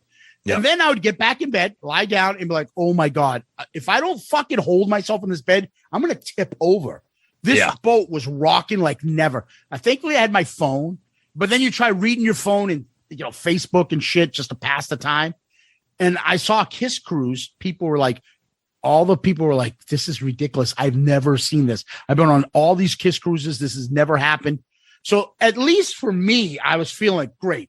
This isn't just me and my sensitive fucking stomach and head and nauseating all the time. This is everybody. Yep. You'd go and you'd puke. And then the worst thing about puking after, you're like, okay, I'm done. And then you would like, oh shit. In order to flush, you had to put the seat cover down. Oh yeah. And then press the button underneath. And then you start reaching, you're like, oh shit, I'm going to puke again. Meanwhile, the boat hasn't stopped rocking. And you're like, oh fuck. You lift it back up again and start puking. Yeah, it was bad. Fucking brutal. Yep. Brutal. It was bad. So and it wasn't just Zeus. It was everybody on the fucking, but not everybody, but it was across the board. Band members, entertainers, crew, everybody. Yeah. What they say? Like 40% of the crew got sick. Yeah. Yeah. It was That's bad. Insane. And every time a band, and then it became a joke throughout the rest of the week. Everyone's like, you guys done puking? All right, let's rock. Like, so that day, so Saturday, myself and Danny, Tony, Sonny, all those guys, we went to go see the behind the scenes stories with Doc McGhee hosted by Craig Gass. So it was just like a little sit down Q&A for about an hour. And it was pretty cool because they passed the microphone around. So these weren't scripted questions that were previously sent in or, pre-screened by Doc. They were like KISS. Exactly. So the very first question was asking about the Vegas residency cancellation. Doc didn't say that it was canceled. He said it was postponed and that he expects it to maybe be sometime in 2020, maybe in the summer or at the end of their European tour. So maybe like August or whatever. He didn't say it was postponed, and his story was, look, I know he's a manager. You know, he's technically like a spin guy. So he tried to, you know, bring up the international travelers, which is ridiculous because that travel ban's been lifted. By the time you hear this, it's been lifted. So I don't know what it is. I don't know if it was ticket sales. Obviously, he would never acknowledge that. But he did say that it was going to be postponed and not canceled. Other than that, some of them were all right. But again, he's the manager. He's not going to really break any news for you. Some people asked about the 45th anniversary Destroyer box set. Will there be more to come? And he's like, yes, of course. If this sells, we'll do more. But other than that, it was just fun to see him, you know, just one-on-one and talk about KISS. But it was nothing really world breaking that he said. So let's talk about the Vegas. Yeah. To me, again, there's nothing more the KISS fans love is to fucking jump on something and be like, oh, absolutely, KISS can't sell. And who's the number one person to spike the football with KISS ticket sale rumors? Our buddy Eddie / Stewart loves to talk about that show. Oh, geez, I'm hearing too. Oh. Look, to me, I'm not saying they were selling it, weren't. I can't see KISS not doing well in Vegas. And I can't see KISS canceling after just announcing it within a couple months and be like, oh, that's it. We're not selling already. Let's get rid of it. Yeah. And then the conspiracy grew even more because the same day that Rolling Stone story broke about the COVID shit was around pretty much the same time that the Vegas cancellation came about. So everyone's like, so is Paul, are they just, because now with the Vegas residency being canceled, they got nothing to do until March when they go to Australia. They have no events. There's nothing. The cruise is over. End of the road tour is on hold because they got nothing for the next 5 months. Yeah, so Sonny knows a lot of this shit. He's a big Vegas guy. Yes. And, you know, I don't know if the international travelers thing is a big thing. Like, they'll find a time for it. They're still going to do Vegas. You know, I think that's their long-term thing. Yep. But I just, them not having tickets sold enough, I don't think that's really it. And, you know, I don't believe that either. We have no problem saying if we do something about KISS that might be negative. We have no problem with that. But at this point, though, Tom, the Talisman are playing. I'm not sure. Did you get to see them? Because I was still sick. Yep, they were up on the pool deck. They're just fun. They're just fun to see. So this time they were outside on the pool deck on the big outdoor stage. The previous time we saw them was the small little atrium stage. So they were out there for a while. We left that early to go see KISS Trivia with Tommy Thayer and Jamie from Black and Blue. And this was pretty fun. This was pretty fun. What do you think of Jamie from Black and Blue? Go ahead. Dude, he's like a fucking cartoon character. He's just he should be in like a Steel Panther type band. Yeah, I always consider him to be looking like a D. Snyder fucking little brother. Looks like him, goofy, long, curly, blonde. Everything tries to be like a joke. Yeah, you know? You need rim shots. Yeah. Every time he was talking. The KISS Trivia was fun. We didn't play ourselves, but we were next to a group that played. It was fun. They asked some fun questions and stuff. Yep. So that ended. Then we took a break from that. We didn't stay for the entire thing. That went on for a while. We took a break from that because this is around the time when you start to have to look at the schedule and plan your meals. So it's like, okay, we're going to do this. Then we're going to do this. That gives us 45 minutes to eat, which means we need to be here, here, and here. Yep. So at this time, we're looking at the calendar and we see that trivia ends at 4:45, but Bruce Kulick gets on at 5:15 on the pool deck. We didn't stay for the entire time for trivia. So we broke for dinner. And we go get on the pool deck and everybody's fired up. And there's Bruce Kulick with his insane band and one of the great performances on the entire. So you want to mention who's in the band? Yep. So you got playing rhythm guitar and singing. You got the great Todd Kearns, bass, and doing the Gene vocals is Zach Throne, and Todd does the Paul vocals. And then you got on drums, you got Brent Fitz. The band is fucking insane. They are phenomenal. Tons of energy. Zach nails it with the Gene vocals. Todd is a fucking amazing frontman. Nails it with the Paul. And of course, you got Bruce. So this is just a spectacular event right here. Brent Fitz on the drums is no slouch as well. Absolutely. Yep. Great performance. Great performance. Oh, yeah. So what do they open with? Exciter. And right off the bat, we're like, holy fuck, this is why we're on this cruise. That riff and the guitar playing sounds so heavy live. So before the vocals come in, and don't get me wrong, Todd kills it. Yep. You're already like, holy shit. This is about as close as you're going to get the Vinnie Vincent era Kiss. Yep. And you're going to hear it sounds perfect. They are so powerful, so thick and heavy and just aggressive. Oh, amazing. And Todd's voice. Yep. You don't hear this songs and be like, oh my God, he sounds just like Paul Stanley. He sounds close enough, but he fucking rocks it. Rocks it. He was unbelievable. Exciter kicked it off. It was a kick in the nuts. But then, oh my God. Fucking unholy. Wow. Zach is amazing at doing the Gene vocals. Yeah. It's not a caricature of Gene. Nope. Like I do. He's singing with his voice, but he's doing like a Gene, version. And Bruce is just destroying the solos, like note for note from the album, not missing a beat at all. So do you know what I can't explain it to you guys.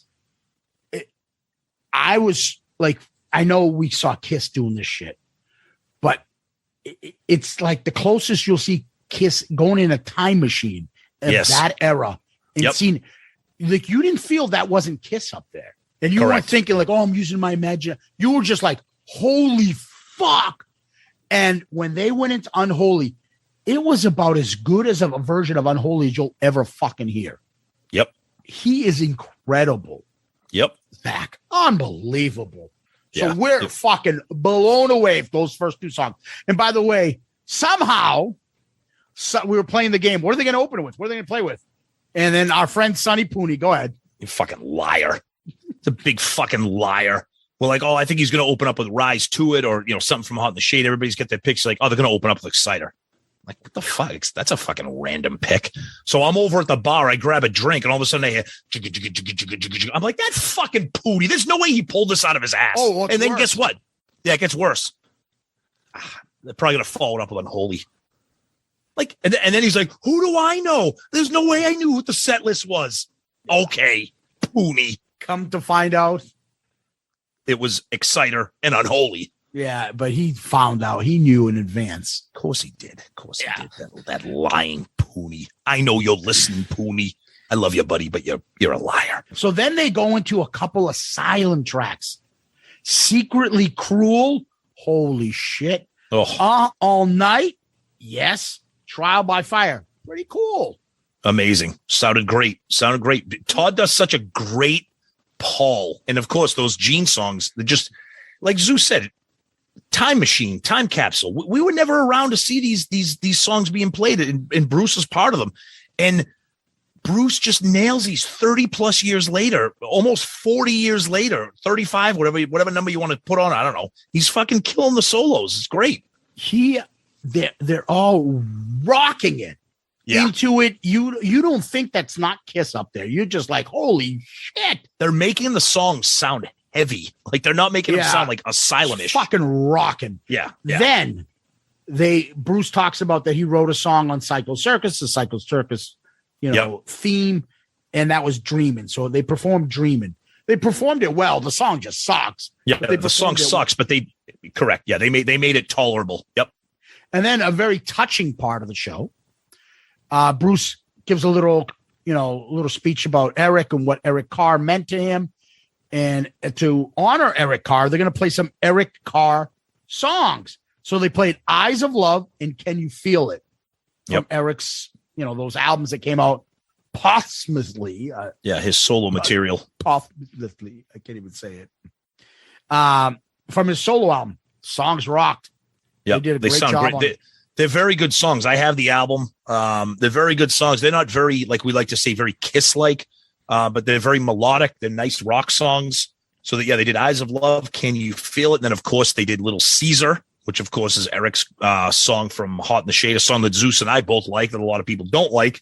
They did Little Caesar, and that was fantastic, too. But part of the Eric Carr segment of the show, because Eric Carr wrote the next song, and this is when my mind was blown. They did All Hell's Breaking Loose. Oh, yeah. Holy fucking fantastic. Shit. Fantastic. Oh. And if that wasn't enough to do an Eric Carr tribute, then Bruce starts one of the greatest runs in a concert I've seen with songs. He does a very, very touching and emotional tribute and dedication to his brother, Bob Kulick, who passed away. And he starts playing songs that involved Bob. And he starts with All American Man. Rockin' in the USA, Larger Than Life, plays all those Alive 2 tracks. Fucking phenomenal. One thing I want to add, though, on that is, sure. Have you ever heard anybody talking about Rockin' in the USA? So it was nice to hear it. Yes. Right? Because you always hear people say, oh, All American Man, oh, Larger Than Life. And everybody knows Rocket Ride's the other one. Right. What's the other one that fucking everyone hates? Any Way You Want It. Any Way You Want It. Nobody fucking even mentions. Right. But Rockin' in the USA is always forgotten. I was glad to hear it. You know? Yep. And then, holy fuck. Here's a song you're never going to hear anywhere. Nowhere to Run from Killers. My God. When that opening drum and that riff were like, holy fuck, he's playing Nowhere to Run right now. Yeah, that was another one of those. I'm hearing this. I know this. I like this. What is this? What is this? Yep. Holy shit, he's doing Nowhere to Run. Yep. Oh my God, dude. And we're like, our minds are blown. blown. Oh, and then if my mind couldn't be blown anymore, then he goes and plays my favorite song from Paul's solo album. He does Tonight You Belong to Me. Like, just fucking sensory overload right now. You know what I mean? Like, you can't even process it. And then they do Naked City as well. Oh, my God. One of my favorite Unmasked songs. They do that. Great. Then they go back to Paul's solo and do another fan favorite, Wouldn't You Like to Know Me? Oh, my God. Just unbelievable. Then he goes back to Killers and pulls out another fan favorite, I'm a Legend Tonight. Oh. Then after that, Goodbye. Back to Paul's solo, Goodbye. Unbelievable. So he's chipping away there at the Paul solo album. Just amazing The Bob shit. songs. Yeah, all the Bob Yep, stuff. all the Bob stuff. Just amazing. Then he closes it out. Bruce is on record. He says he loves God Gave Rock and Roll to You. You know, obviously he was involved in that. And then he loves Star Spangled Banner. So he closed out the show with God Gave Rock and Roll to You and Star Spangled Banner. Now, we left a little bit early at that time. Yeah, because he says, well, Rock and Roll Night is an anthem. But in my era, this was the anthem. Yep. God Gave Rock. And we heard, God Gave Rock. Okay, time to get out of here. Yeah. So we left because this is like probably the first time when we kind of had to manage our time, because we left the Bruce Kulick show a little bit early because at 6:30 at the Spinnaker Lounge, they were doing Craig Gass stand-up comedy, but the opening was Courtney Cronin-Dold, who we've all become friends with. Zeus did an episode with her on Grown Up Rock with Steven and Sonny. Sonny has become friendly with her. I met her for the first time. She's awesome. Awesome woman there, hilarious. She did about a 15-minute bit before Craig Gass took the stage. So that was a ton of fun. Of course, Craig Gass doing it, getting into his Gene Simmons and Paul Stanley stuff. So that was a blast. Yeah, great people.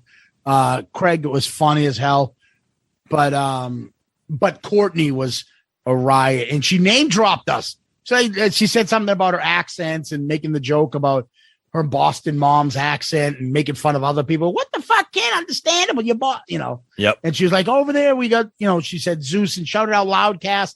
Yep. So we love that as well. Obviously, Courtney's awesome. And those who don't know should go and follow her and go on her social media stuff. Courtney Cronin-Dold. Find her. She's awesome. So we had to leave even Craig's show a little early because we wanted to get out onto the pool deck for Family Feud with Kiss. Yeah.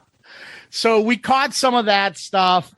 And then Gene's team won. The Kiss team won. And then they did the final showcase showdown. Is that what it's called? Yes. No, that's Price is Right. That's Price is Right. Oh. What the fuck is the Family Feud thing? What is it called? Fast Money or something? Daily Double. Yeah, Fast Money. I don't know what the fuck it's called. Whatever. Somebody will correct us. When Richard Dawson used to fucking sexually assault everybody. Fucking when he used to molest people. Yeah. Right. Come here, darling. He had a big fucking flower on his jacket. Yep. So 70s. Anyways, and then Paul went up first and did the money thing. He didn't even get his questions off. I think the time ran out and he's on his third question. So the guy's like, let's just forget the time. Yeah, exactly. It was cool. The stage was set up just like a real Family Feud game. The guys were having a good time. It was all 4 members versus 4 people who were lucky enough to kind of win, whatever, a contest or they were randomly picked to go on with them. So that was a lot of fun. It's just fun to see Kiss out of their element and just doing something and being silly. Gene had a funny one. One of the questions was, name something a dog can do that humans can't. Gene goes, lick themselves. What, I can't do that? Okay. Yeah, it was. One person had it. Yeah, How about you got 1 point for it? Gene just being himself. So that was a ton of fun. Yeah, Paul had got enough points where Gene only needed to get like 1 or 2 answers. And so they obviously did it. And what did they do? Gene probably was like, what is my prize? I won. Am I getting money? Yep. So after this, this is when, the nights and everything starts getting mixed in. So that ended around 8:30. So the next thing on everybody's schedule was what was called the Sebastian Rock Super Jam, which brings us to another big story on the cruise, was that Sebastian Bach didn't make it onto the boat.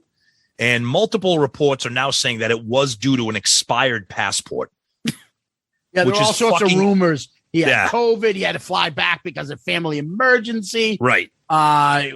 He went to the fucking wrong port. Right. No one knows what the fuck happened. Right. But I'll tell you right now, I'm not a fan of Skid Row. I'm not a fan of Sebastian Bach. So this was a nice surprise. We didn't know what to expect. Yeah, I like Sebastian Bach. So I was interested in hearing. Yeah, that's fine. Couple Skid Rows. And the other thing is we skipped the drum off with Eric Singer. So we didn't. We didn't go to that. You couldn't go to everything. This is kind of like we said, you got to squeeze in, meals. And of course, with the buffet open, it's like, all right, who wants to go get ice cream? Like all that stupid shit. So with the Sebastian thing, what they did decided at the last fucking minute, shows they're like, let's just get all these guys, everyone just come in, perform, and just jam to different songs. Yep. So Tom, I wrote down what songs they played. Go through it. On them.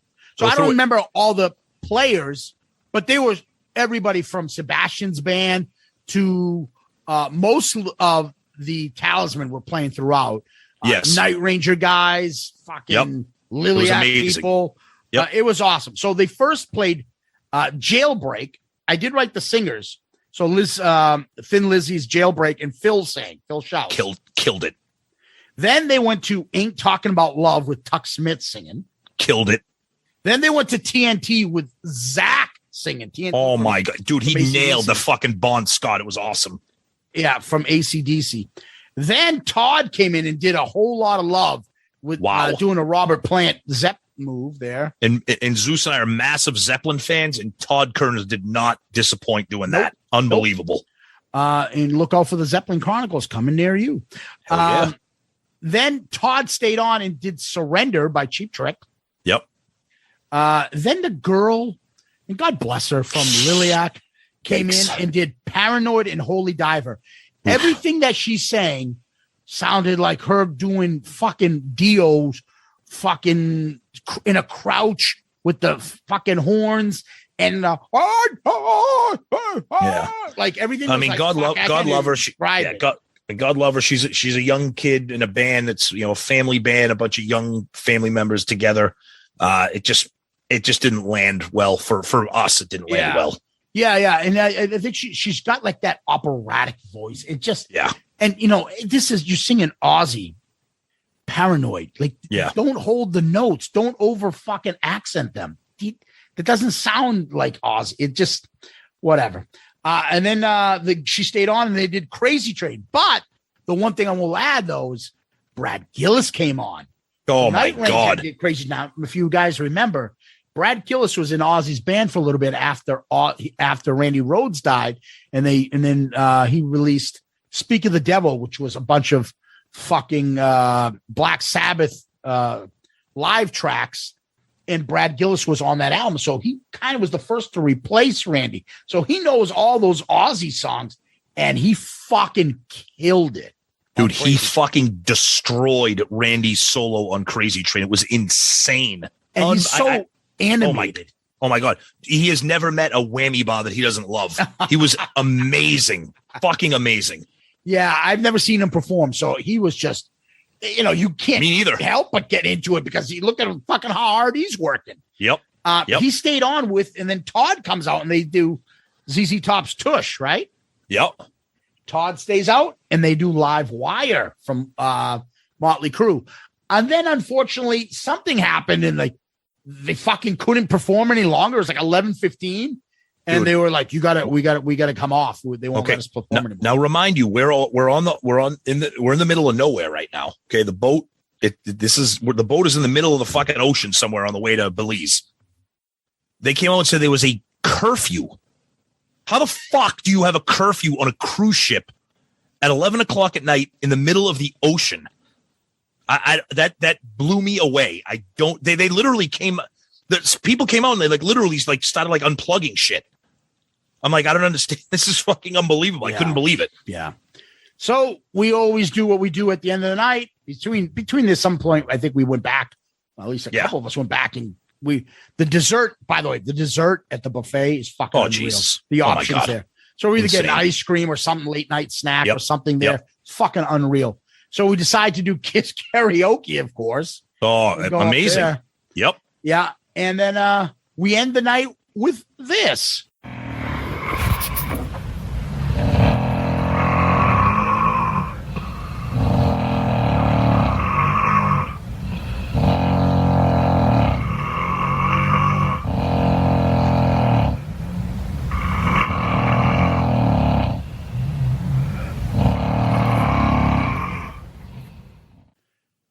And that ended day 2 of the cruise.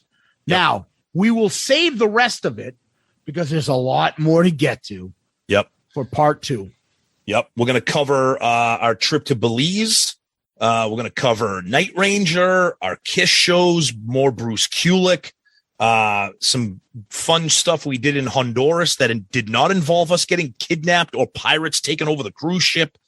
There's just too much stuff to talk about. We want to make sure we deliver it all to you guys in the way that you know that we will. So that is going to conclude part 1 of our recap for now. And in addition, we have a new Hall of Fame SIOL character that'll be introduced. And not only will we talk about him, you will hear him in part 2. Yes. Yes. So, you know what we do next, Tom? Hi, this is Ed Spansberg of ClickTshop.com, and for all your Shouted Out Loudcast gear and merchandise, please visit ClickTshop.com. At ClickTshop, you can find lots of KISS-inspired t-shirt designs, plus mugs, hats, hoodies, pillows, and all new fine art selections. And now, here's your question of the week.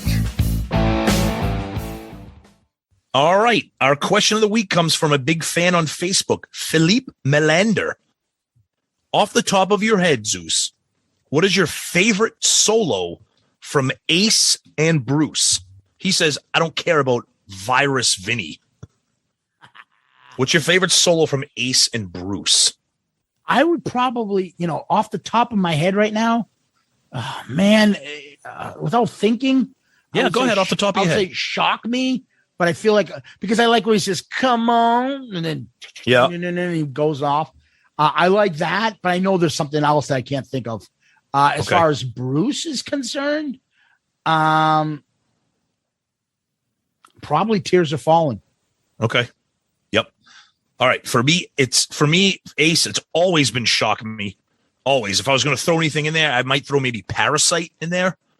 Maybe Parasite, or even Call Dr. Love. Ace has just shit tons of solos. Bruce, yes, Tears Are Falling is great.